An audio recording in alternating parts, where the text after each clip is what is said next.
करती है, लेकिन दोनों बच्चे बहुत ही ज्यादा जिद्दी होते हैं, उसको अपनी सगी माँ नहीं मानते हैं। ऐसे ही दिन बीत रहे होते हैं और सुमित्रा दिन रात मेहनत करती है और अपने बच्चों को खुश रखने का सोचती है, लेकिन दिन रात काम करते करते सुमित्रा की तबीयत एक दिन अचानक खराब हो जाती है और सुमित्रा बेड पर आ जाती है। तभी रानी वहाँ आती है। देखो भाई देखो, आज इस औरत को, इसने तो आज बेड ही पकड़ लिया ताकि हम इसके आगे पीछे पानी और खाना लेकर घूमे। ये तो हमसे सारे काम करवाना चाहती है। इसने हमेशा से ही हमें अपने हिसाब से चलाने की कोशिश करी है। मैं इसी की वजह से इसको अपनी माँ नहीं मानती हूँ। यह एक जाहिल औरत है जिसे अपने बच्चे भूखे दिखने के बावजूद भी दिखाई नहीं दे रहे। तुम तो ऐसा मत बोलो रानी, कम से कम मेरी तबीयत खराब है और तुम मुझे एक गिलास पानी पिलाने की जगह ताने मार रही हो। मैंने तुम्हारी जैसी बेटी आज तक नहीं देखी। कम से कम तुम्हारे अंदर इंसानियत तो होनी चाहिए थी ना। लेकिन तुम सच में एक बहुत ही बिगड़ी हुई लड़की हो। जब शादी से पहले तुम्हारे पिताजी तुम्हारी तारीफ किया करते थे तो मुझे भी लगता था कि सच में तुम दोनों बहुत ही समझदार और अच्छे बच्चे होगे।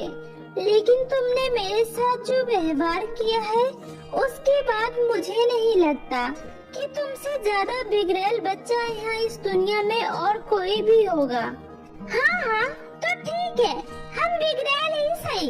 इतना कहते ही राहुल बहुत गुस्से में आ जाता है और अपनी सौतेली माँ को धक्का दे देता है, जिसके बाद सुमित्रा सीढ़ियों पर जाकर गिरती है और उसके सर पर गुम चोट लग जाती है, जिसके कारण वो बेहोश हो जाती है।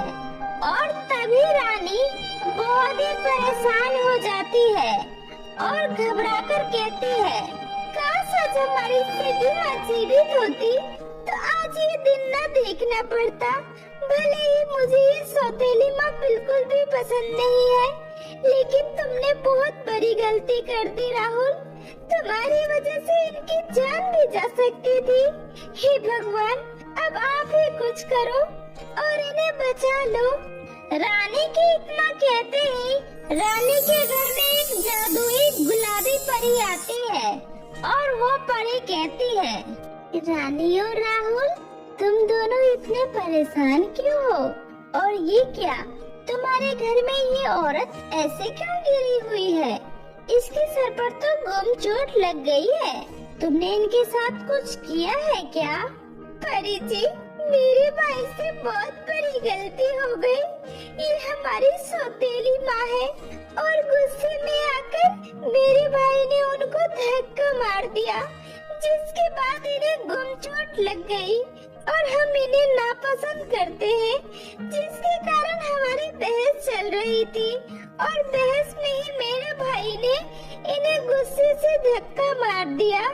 लेकिन आप कौन है और इतना तैयार होकर यहाँ पर क्यों आई है? रानी, मैं जादुई गुलाबी परी हूँ। मैं पृथ्वी लोक पर ऐसे ही घूमने आई थी, लेकिन मुझे तुम लोगों के घर से कुछ आवाजें आ रही थी, जिसके कारण मैं तुम्हारे घर पर तुम्हारी परिस्थिति देखने आई थी। लेकिन ये सब देखकर मैं बहुत ज्यादा सोच में पड़ गई हूँ कि अब की जनरेशन कैसी हो गई है, जो अपने माँ बाप को स्वीकार तक नहीं करते।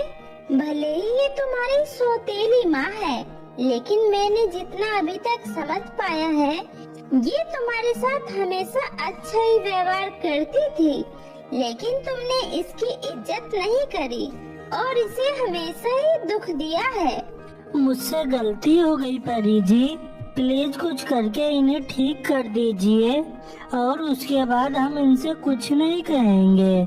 मैं गुलाबी परी हूँ, मैं इन्हें तुरंत ठीक कर सकती हूँ, लेकिन तुम दोनों को तुम्हारी गलती का एहसास होना भी बहुत जरूरी है और वो तुम्हें हो गया। अब मैं इन्हें ठीक कर देती हूँ, लेकिन मेरी एक शर्त है। इसके बाद तुम इनका खूब अच्छे से ख्याल रखोगे और इन्हें अपनी माँ की तरह ही प्यार करोगे। इतना कहते हुए गुलाबी परी उसकी सौतेली माँ को पहले की तरह ठीक कर देती है और दोनों भाई बहन अपनी सौतेली माँ को देखकर बहुत ही खुश होते हैं। उसके बाद दोनों मिलकर अपनी सौतेली माँ से माफी मांगते हैं और परी से भी माफी मांगते हैं, जिसके बाद परी उनसे कहती है, रानी और राहुल, तुम दोनों बहुत ही अच्छे बच्चे हो, लेकिन तुम्हारी परवरिश में तुम्हें माँ का प्यार कम मिला, जिसके कारण तुम बहुत ज्यादा बिगड़ चुके हो। लेकिन अब तुमने मुझसे वादा किया है तो तुम हमेशा अपनी सौतेली माँ का ख्याल रखोगे। और ये लो, मैं तुम्हें जादुई लाल लिपस्टिक दे रही हूँ। इस जादुई लाल लिपस्टिक की मदद से जो भी तुम्हें कुछ चाहिए होगा तुम वो मांग सकते हो। और हाँ, ये जादुई लाल लिपस्टिक मैं तुम्हें इसलिए दे रही हूँ ताकि तुम अपनी सौतेली माँ को कभी भी परेशान ना करो। ये सुनकर दोनों बच्चे बहुत ही खुश होते हैं। उसके बाद रानी और राहुल उस जादुई लिपस्टिक का उपयोग अपनी जरूरत की चीजों के लिए करते हैं और अपनी सौतेली माँ को हमेशा अपनी माँ की तरह ही ख्याल रखते हैं। फिर सब कुछ ठीक हो जाता है। सुमित्रा बहुत खुश होती है क्योंकि दोनों बच्चे ही उसका खूब ख्याल रखते हैं। ऐसे ही दिन बीत रहे होते हैं। रानी के गांव में एक फैंसी ड्रेस कंपटीशन होता है जिसमें उसे पार्टिसिपेट करना था। मैंने हमेशा से पढ़ाई लिखाई में बहुत ध्यान रखा है। अब मैं एक फैशन कंपटीशन जीतना चाहती हूँ क्योंकि इसमें मुझे जो पैसे मिलेंगे वो मैं अपने पिताजी को इनाम देना चाहती हूँ। पिताजी ने हमारे लिए बहुत कुछ किया है, थोड़ा बहुत नहीं बल्कि हमें तो एक माँ लाकर भी दी है। बस हमें ही समझने में देरी हो गई थी, लेकिन वो सच में एक बहुत ही अच्छी माँ है। हाँ रानी, फैंसी ड्रेस कंपटीशन में तुम्हें जरूर हिस्सा लेना चाहिए और हमारे घर का नाम रोशन करना चाहिए। जिसके बाद रानी फैंसी ड्रेस कंपटीशन में पार्टिसिपेट करने के लिए अपनी माँ से पूछती है, माँ क्या मैं इस फैंसी ड्रेस कंपटीशन में पार्टिसिपेट कर सकती हूँ? क्योंकि मैं चाहती हूँ कि इसमें जो इनाम मिलेगा वो मैं पिताजी को दूँ और अपने घर का नाम रोशन करूँ। हाँ बेटी, तुम्हें इस कंपटीशन में जरूर पार्टिसिपेट करना चाहिए क्योंकि मैं तो हमेशा से ही यही चाहती हूँ कि मेरे बच्चे हमेशा आगे बढ़े। अपनी माँ का सपोर्ट देखकर रानी बहुत ही खुश होती है और जादुई लिपस्टिक की मदद लेती है। हे जादुई लिपस्टिक, मैं इस फैंसी ड्रेस कंपटीशन में पार्टिसिपेट करना चाहती हूँ और आप कृपया करके मुझे इस कंपटीशन के हिसाब से सुंदर सुंदर ड्रेसेस और सैंडल, मेकअप किट आदि दे दो ताकि मैं इस कंपटीशन को आसानी से जीत सकूं। रानी के इतना कहते ही जादुई लिपस्टिक के चारों तरफ एक दिव्य रोशनी घूमती है और रोशनी घूमते घूमते रानी की मांगी हुई सारी चीजें एक एक करके रानी के सामने आ जाती है। सभी चीजें बहुत ही ज्यादा सुंदर होती है और इतनी सुंदर चीजें पहली बार देखकर रानी बहुत ही खुश होती है और फिर उन सभी चीजों को एक एक करके अपने कमरे में ले जाती है। उसके बाद खुशी से झूम उठती है और फिर कंपटीशन में जाने की तैयारी शुरू कर देती है और वह खूब मेहनत करने के बाद उस कंपटीशन में पहुंचती है जहां गांव के सभी बच्चे पार्टिसिपेट करते हैं, जहां रानी भी अपना टैलेंट दिखाती है। सभी बच्चे रानी की ड्रेस को देखकर बहुत ही खुश होते हैं और सभी उसे उसकी ड्रेस का पता करते हैं। कि उसने यह कहां से खरीदी है, लेकिन रानी उन्हें कुछ नहीं बताती है। एक एक करके सभी अपने अपने टैलेंट दिखाते हैं, जिसके बाद रिजल्ट अनाउंस होता है और उसमें पता चलता है कि रानी उस फैशन कंपटीशन की विनर होती है। रानी विनर बनने के बाद बहुत ही खुश होती है और स्टेज पर बैठे सभी जजेस रानी को इनाम के तौर पर 5 लाख की रकम देते हैं, जिसके बाद रानी वो रकम ले जाकर अपने पिताजी को दे देती है और अपनी माँ का बहुत ही धन्यवाद करती है। यह सब देखकर उसके पिताजी भी बहुत खुश होते हैं और उसे गले से लगा लेते हैं। जादुई रंग बिरंगी हार की खेती। बिहार के एक छोटे से गांव में जानकी अपने 2 बेटियों के साथ रहती थी, रचना और कोमल। जानकी के पति घनश्याम की कुछ सालों पहले ही कार एक्सीडेंट में मृत्यु हो गई थी। पति की मृत्यु के बाद जानकी अकेले ही अपने दोनों बेटियों का देखभाल किया करती है, क्योंकि इन लोगों का देखभाल करने वाला तो इस दुनिया से चल बसा था। जानकी अपनी दोनों बेटियों का बहुत ही अच्छे से पालन पोषण करती है। वे लोग बहुत ही गरीब थे। वह गांव के जमींदारों के घरों में झाड़ू पोछा का काम करके किसी तरह से अपना गुजारा कर रही थी। ऐसे ही एक दिन जानकी जब काम करके घर वापस आती है, तब रचना अपनी माँ से कहती है, माँ, सुबह से कोमल उठी भी नहीं है। इसके पेट में बहुत तेज दर्द हो रहा है और इसे बहुत तेज बुखार भी है। क्या हुआ कोमल बेटा? अचानक से तुम्हारे पेट में दर्द कैसे हो रहा है? जानकी के पास इतने पैसे नहीं थे कि वो अपनी बेटी को हॉस्पिटल ले जाए। जानकी घरेलू सारे उपाय करके देख लेती है, लेकिन फिर भी कोमल के पेट का दर्द ठीक ही नहीं होता है और न ही उसका बुखार उतरता है। कोमल पेट दर्द और बुखार के कारण पूरी रात रोती रहती है। फिर अगले दिन पड़ोस में रहने वाली काकी ने कोमल का पेट चेक किया तो पता चला कि उसके पेट में इन्फेक्शन हो गया है और शरीर में काफी कमजोरी की वजह से उसे बुखार लगा है, जो कि अच्छे खाने पीने नहीं मिलने की वजह से हुआ है। वह काकी उसे अच्छे से खाना खिलाने के लिए और उसका ख्याल रखने के लिए कहती है। तभी जानकी अपने दोनों बेटियों का पहले से और भी ज्यादा ख्याल रखने लगती है। जब कोमल धीरे धीरे ठीक होने लगती है, तभी जानकी अपनी बेटी रचना से कहती है, रचना बेटी, अब तुम कोमल का ख्याल रखना। मैं काम पे जा रही हूँ बेटी। नहीं माँ, प्लीज अब मुझे छोड़कर काम पर मत जाओ माँ। दीदी अभी ज्यादा बड़ी नहीं है जो कि आपकी तरह मेरा ख्याल रख सके, और मैं कल का दिन कभी नहीं भूल सकती। मुझे कल पूरा दिन पेट में दर्द और बुखार रहा है। आप प्लीज माँ घर पर ही रहो। प्लीज माँ, आप घर पे ही रहो ना मेरे पास। आप आज काम पर मत जाओ माँ। कोमल बेटी, तुम अभी बहुत छोटी हो, तुम नहीं समझ सकती हो, इसलिए मुझे काम पर जाने दो। मैं जल्दी ही सारा काम खत्म करके घर लौट आऊंगी और मैं तुम्हारे लिए अच्छी सी सब्जी और फ्रूट भी लेकर आऊंगी। बेटा, अगर मैं काम पर नहीं जाऊंगी तो हमारा गुजारा कैसे होगा? समझा करो बेटा।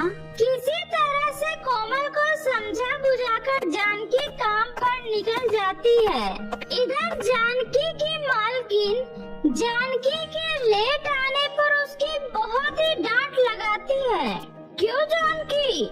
मुझे लगता है तेरा काम करने का मन नहीं है, क्योंकि कुछ दिनों से मैं देख रही हूँ तो बहुत ही लेट आती है। काम पर नहीं आना है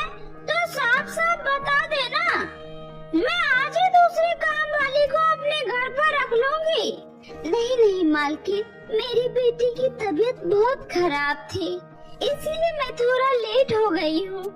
आगे से ऐसा कभी नहीं होगा, मुझे माफ कर दीजिए मालकिन। बस करो, बहाना बनाने की कोई जरूरत नहीं है। शुरुआती के महीने में तो तुम लोग अच्छे से काम करते हो और फिर बाद में नखरे दिखाने लगती हो। मैं तुम्हारे जैसे लोगों की आदत अच्छे से जानती हूँ। अब चुपचाप जाए यहाँ से, अपने आंसू बहाकर मुझे मत दिखा और जाकर पूरे घर की सफाई कर, क्योंकि कल मेरी बेटी का जन्मदिन है। उसके बाद जानकी घर की सफाई करने लग जाती है। घर की सफाई करने के बाद जानकी किचन साफ करती है। तभी गलती से कांच का गिलास जानकी के पैर पर गिर जाता है, जिससे उसके पैर कट जाते हैं और उसे खून निकलने लगता है। जानकी दर्द बर्दाश्त नहीं कर पाती है और रोने लगती है। जानकी के रोने की आवाज सुनकर उसकी मालकिन वहाँ आ जाती है और उससे कहती है, मुझे लगता है कि तुझे नखरे करने की आदत हो गई है और तू आजकल बहुत ड्रामे करने लगी है। मैंने तुझे घर की सफाई करने के लिए कहा तो चोट का बहाना बनाकर काम करने से बचना चाहती है। चल जा यहाँ से, अब मैं तुझे यहाँ एक पल भी देखना नहीं चाहती हूँ, क्योंकि तू बहुत बड़ी नौटंकीबाज है। मालकिन, मेरे पैर पर सच में कांच का गिलास गिरा है। आप सही से देखो, मेरे पैर से खून निकल रहा है और मुझे बहुत दर्द हो रहा है। प्लीज आप मुझे काम से मत निकालिए मालकिन, मेरा घर आपकी बदौलत ही चल रहा है। मैं तेरे इस ड्रामे को सुनने के लिए नहीं बैठी हूँ। चलो जाओ यहाँ से और कहीं और जाकर काम ढूंढो। जानकी अपनी मालकिन की बात सुनकर बहुत रोती है और भटकते भटकते किसी तरह से क्लिनिक पर पहुँचती है और अपनी पट्टी करवाती है और वहाँ से घर चली जाती है। तभी अपने माँ के पैरों पर पट्टी देखकर रचना कहती है, माँ, ये आपके पैरों में चोट कैसे लगी माँ? माँ, आप मुझे बताओ, ये सब कैसे हुआ? माँ, अब से आपकी जगह काम पर मैं जाया करूँगी। अपनी बेटी को इतना फिक्रमंद देखकर जानकी अपनी दोनों बेटियों को गले से लगा लेती है और कहती है, मुझे माफ कर दे मेरी बच्चियों, मैं तुम दोनों का अच्छे से परवरिश भी नहीं कर पा रही हूँ और तो और आज मुझे मालकिन ने काम से भी निकाल दिया, जबकि मेरी कोई गलती नहीं थी और आज मेरे पैरों में चोट भी लग गई है। अब मैं तुम दोनों के लिए कहाँ से खाना लाऊंगी और कहाँ से पैसे कमाऊंगी? अपनी माँ के पैरों में लगी चोट देखकर रचना और कोमल बहुत ही परेशान हो जाती है और माँ के चोट लग जाने के बाद घर में खाना न बनने के कारण रचना जंगल में खाने के लिए फल ढूंढने जाती है और फल ढूंढते ढूंढते जंगल में बहुत अंदर चली जाती है, लेकिन पूरा जंगल घूमने के बावजूद भी रचना को एक भी फल नहीं मिलता है। तभी रचना की नजर एक घायल चिड़िया पर पड़ती है और वह फौरन उसके पास जाती है। ओहो, ये चिड़िया तो बहुत ही जख्मी हो गई है, मैं इसके जख्म को अभी साफ कर देती हूँ। रचना अपने पॉकेट से रुमाल निकालकर उस चिड़िया के जख्मों को साफ करती है और पास के तालाब से पानी लाकर उसे पिलाती है। जैसे ही रचना चिड़िया को पानी पिलाती है, वैसे ही चिड़िया बोलने लगती है, तुमने मेरी मदद की प्यारी लड़की, इसलिए मैं तुम्हें एक रंग बिरंगी हार की बेच देती हूँ। रंग बिरंगी हार की बीज? हाँ, रंग बिरंगी हार की बीज। ये लो, ये रंग बिरंगी बिरंगे हार के बीज है। इस बीज को अपने घर के पास वाले खेत में लगा देना। इस बीज को लगा देने से और इसकी देख रेख करने से तुम्हें रंग बिरंगी हार मिलेगी, जिसे बेचकर तुम खूब सारे पैसे कमाओगी और अपनी जरूरत की सारी चीजें भी खरीद पाओगी। रचना उस चिड़िया का धन्यवाद कर चिड़िया के दिए हुए उस जादुई रंग बिरंगे हार के बीज को लेकर खुशी खुशी अपने घर आ जाती है। घर पहुंचकर रचना अपनी माँ और अपनी बहन को सारी बात बताती है। यह सारी बातें सुनकर रचना की माँ बहुत ही खुश हो जाती है और फिर दोनों माँ बेटी मिलकर उस बीज को अपने खेतों में ले जाकर लगा देती है और उसमें पानी डाल देती है। रात होते ही सब सो जाते हैं और जब अगली सुबह वे लोग उठते हैं तो देखते हैं कि पूरा खेत रंग बिरंगी हार से भर गया है और इतने सारे रंग बिरंगी हार को देखकर तीनों माँ बेटी बहुत ही खुश हो जाते हैं और वो सारा हार को इकट्ठा करके मार्केट में बेचने के लिए चले जाते हैं। हार इतने अच्छे डिजाइन के और रंग बिरंगी होती है कि एक एक करके उनके सारे हार बिक जाते हैं और फिर तीनों माँ बेटी हार के बिकने पर बहुत ही खुश होती है। माँ, आज तो बहुत ही अच्छी कमाई हो गई और अगर ऐसा ही चलता रहा तो हम धीरे धीरे बहुत सारे पैसे कमाने लगेंगे और एक दिन हम लोग भी अमीर बन जाएंगे। माँ, इतने सारे पैसे आज हमने पहली बार देखी है। तुम बिल्कुल ठीक कह रही हो बेटी। हमने बहुत गरीबी देखी और उसी में अपना जीवन गुजारा, लेकिन भगवान की कृपा से आज हमारी सारी परेशानियां दूर हो रही हैं। मार्केट में हार की अच्छी बिक्री होने के बाद रचना और उसकी माँ दोनों मिलकर अपने घर का राशन पानी ले आते हैं और अपनी जरूरत की सारी चीजें जूते चप्पल कपड़े सैंडल आदि मार्केट से ले आते हैं और इस तरह तीनों माँ बेटी मेहनत करके कमाने लगते हैं और उनकी सारी परेशानियाँ भी अब खत्म हो जाती है। तीनों माँ बेटी मिलकर मार्केट जाया करती और रंग बिरंगी हार बेचा करती और हमेशा की तरह उनके सारे हार बाजार उठने से पहले ही खत्म हो जाया करते थे। जानकी की इतनी तरक्की देखकर उसके पड़ोस में रहने वाली शीला काकी उससे जलने लगती है और मन में सोचती है, आखिर ये भिखारन और जाहिल लोग अचानक से अपनी जिंदगी इतने ऐशो आराम से कैसे बिताने लगे।